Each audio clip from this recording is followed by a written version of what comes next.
फरवरी की वो सर्द रात और कश्मीर की वादी में गूंजता एक ऐसा जोरदार धमाका जिसने पूरे हिंदुस्तान के कलेजे को चीर कर रख दिया था। 40 जवान शहीद हुए और हर भारतीय की आंखों में आंसू नहीं बल्कि बदले की एक ऐसी आग थी जो पूरे दक्षिण एशिया को राख कर सकती थी। लेकिन क्या आप जानते हैं कि जिस वक्त पूरा देश सड़कों पर चीख रहा था, ठीक उसी वक्त दिल्ली के एक सीलबंद वार रूम में कुछ ऐसे लोग बैठे थे जो दुनिया का नक्शा बदलने की प्लानिंग कर रहे थे। यह कहानी सिर्फ एक हमले और उसके बदले की नहीं है, बल्कि यह कहानी है उस खौफनाक रात की जब भारत और पाकिस्तान परमाणु युद्ध की कगार पर खड़े थे और एक छोटी सी मानवीय चूक पूरी दुनिया को मलबे के ढेर में बदल सकती थी। सोचिए, अगर उस रात एक भी पायलट का निशाना चूक जाता या रडार पर एक गलत सिग्नल आता, तो क्या आज हम और आप ये वीडियो देख रहे होते? इस मिशन की वो अनसुनी परतें आज मैं आपके सामने खोलने वाला हूं, जिसे सुनकर आपके रोंगटे खड़े हो जाएंगे। अगर आप भी उस रात की असलियत और भारतीय जांबाजों की वो अनकही दास्तान जानना चाहते हैं जो इतिहास की किताबों में भी नहीं मिलेगी, तो इस वीडियो को अभी लाइक कर दीजिए, क्योंकि ऐसी इनसाइड स्टोरीज आपको कहीं और नहीं मिलने वाली। और हाँ, अगर आप नए हैं तो सब्सक्राइब बटन दबाकर उस बेल आइकन को ऑन कर लें ताकि देश के गौरव की कोई भी कहानी आपसे मिस ना हो। अब वापस चलते हैं उस खौफनाक मंजर पर। 14 फरवरी 2019 दोपहर के 3:15। सीआरपीएफ का वो काफिला, जवानों की वो हंसी मजाक और अचानक सामने से आती एक सफेद कार, 350 किलो आरडीएक्स और एक जोरदार धमाका। सन्नाटा। उस सन्नाटे ने पूरे देश की रूह कंपा दी थी। लेकिन असली खेल तो सप्ताह के बंद गलियारों में शुरू हुआ। खुफिया एजेंसियों के पास इनपुट आने लगे थे कि सीमा पार बैठे जैश के आका इस कामयाबी पर जश्न मना रहे हैं। दिल्ली में बैठी रॉस की टीम के पास अब सिर्फ 2 रास्ते थे, या तो हमेशा की तरह कूटनीति का रोना रोकर चुप बैठ जाएं, या फिर एक ऐसा जख्म दें जो दुश्मन की 7 पुश्तें याद रखें। लेकिन चुनौती क्या थी? क्या सिर्फ बम गिराना काफी था? बिल्कुल नहीं। पाकिस्तान का डिफेंस सिस्टम दुनिया के बेहतरीन सिस्टम्स में से एक माना जाता था।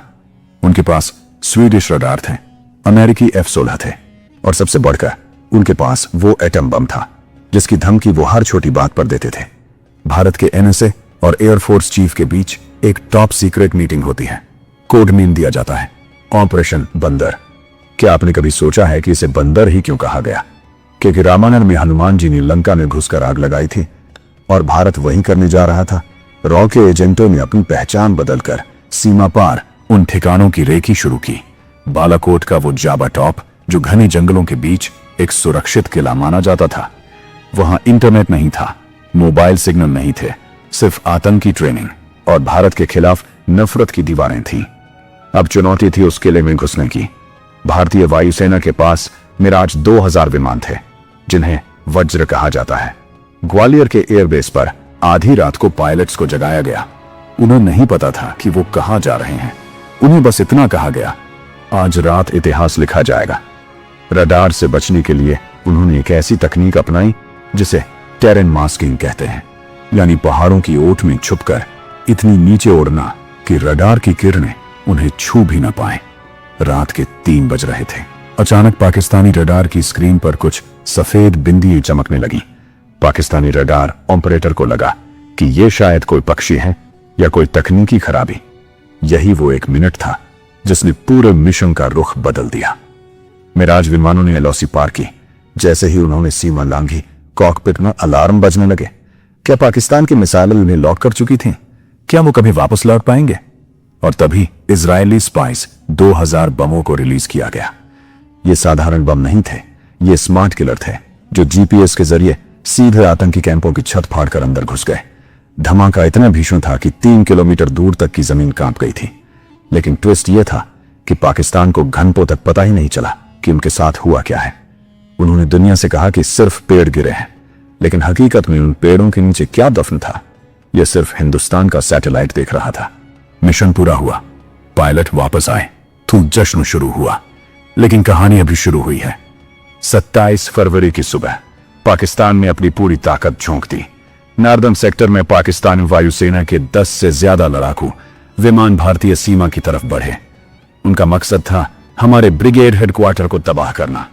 श्रीनगर के एयरबेस पर सायरन गूंज उठे। विंग कमांडर अभिनंदन वर्तमान अपनी मिग 21 बाइसन में छलांग लगाते हैं।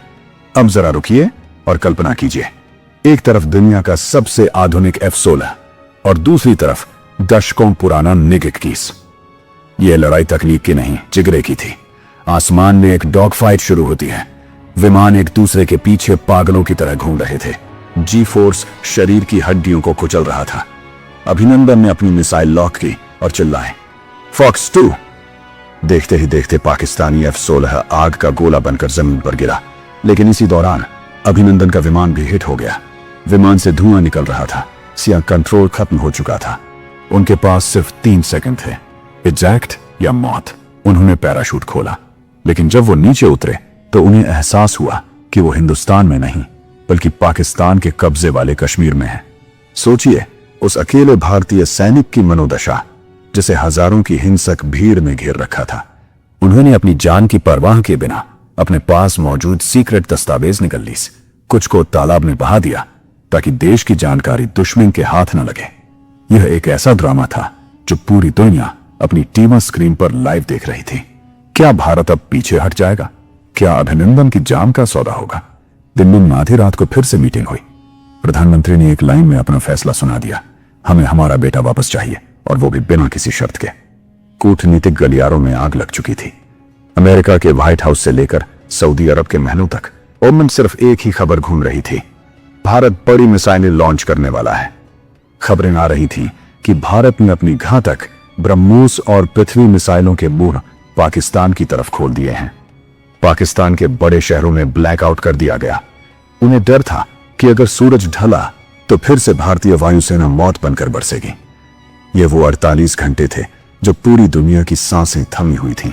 क्या हम परमाणु युद्ध की तरफ बढ़ रहे थे?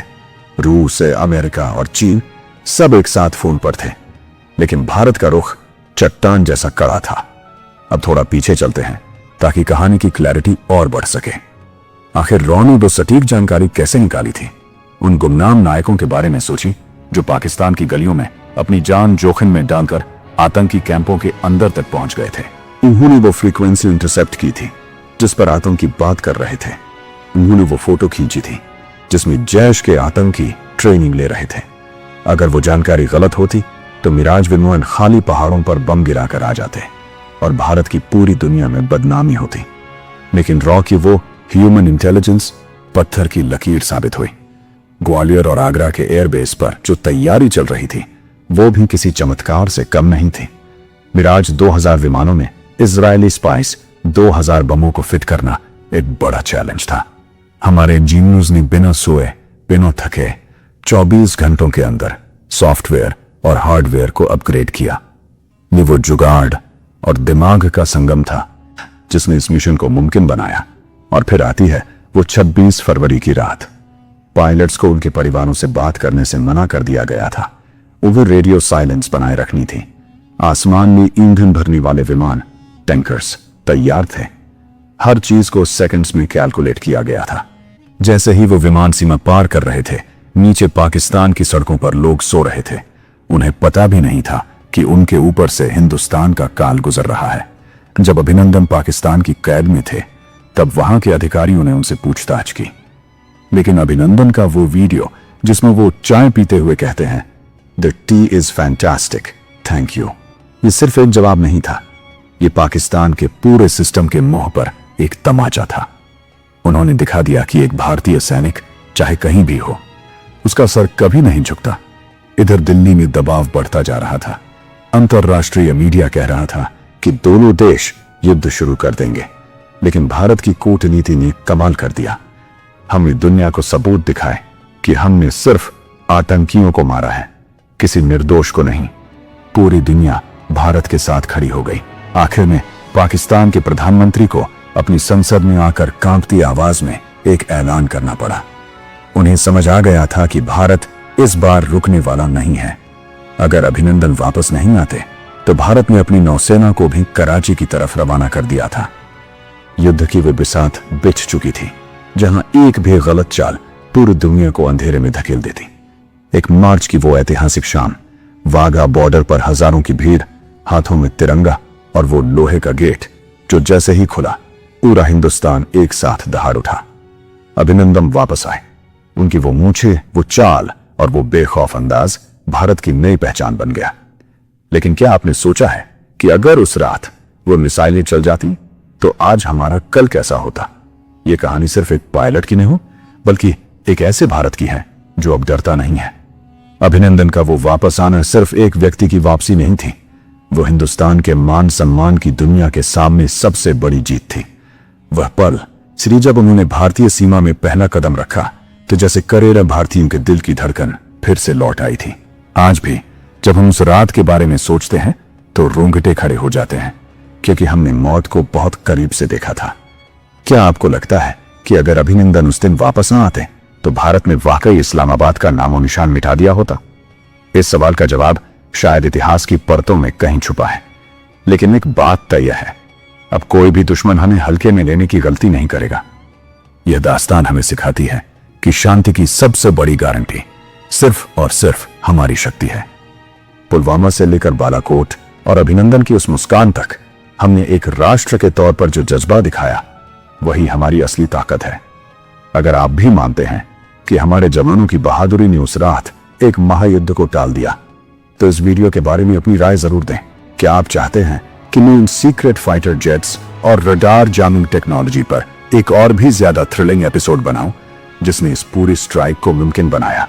अपनी राय कमेंट्स में जरूर बताएं, और ऐसे ही अनसुनी ऐतिहासिक सच जानने के लिए चैनल को अभी सब्सक्राइब करें और उस नोटिफिकेशन बेल को दबा दें, ताकि आने वाला इनसाइड सीक्रेट वीडियो आपसे मिस ना हो। याद रखिए, ये गौरव सिर्फ सेना का नहीं, हम सबका है, क्योंकि जब तक हम अपनी वीरता की कहानियों को याद रखेंगे, तब तक कोई भी ताकत हमें झुका नहीं पाएगी।